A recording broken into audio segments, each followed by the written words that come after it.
Big focus of the hour, the Nepal unrest. In latest updates coming in from the neighboring nation, the Sashastra Seema Bal has apprehended 5 inmates while they were attempting to cross the border and enter India. These inmates had escaped jail in Nepal yesterday. One of the officials has stated that the arrests were made along the India-Nepal border in Siddharthnagar area, and the prisoners were subsequently handed over to the police for further investigation.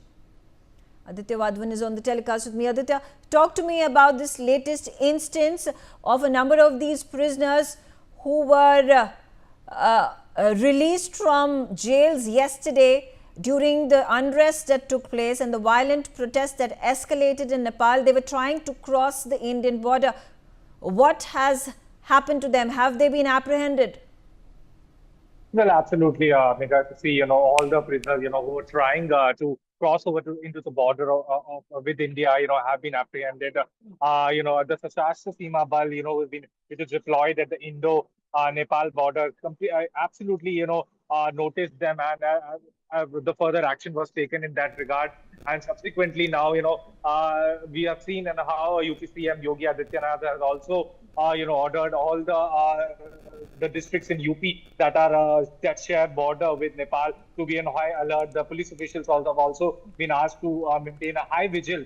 And at this juncture, the situation is slightly now absolutely turning violent in Nepal. And as far as the inmates are concerned, now there is a strict frisking going on, and the Nepalese police are all over all the prisons. The heightened security has been heightened outside all the prisons in Nepal, and at this juncture, it needs to be seen how things will unfold in this scenario.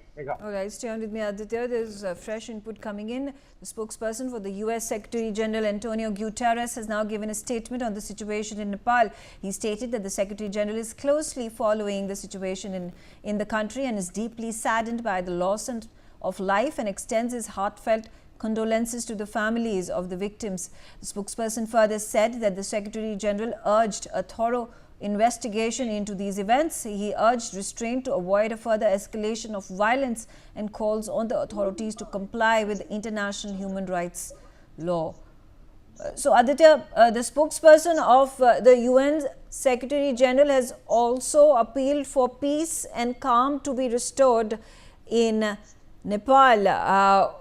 How do you think things are going to move further? We see that today, after 2 days of violence, there has been police deployment, heavy police deployment on the roads, and there is a perceptible calm and composure that has been built in the last 12 hours.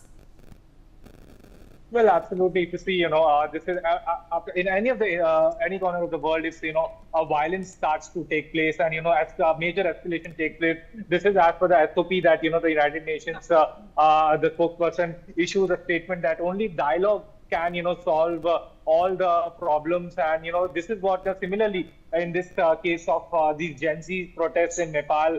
Now it has urged now the international community is now closely monitoring the situation in Nepal, because recently the KP Sharma Oli has resigned from the Prime Minister of Nepal, and at this juncture there exists a political vacuum across the Nepal, which is a very concerning situation, and so that's why this statement by the UN.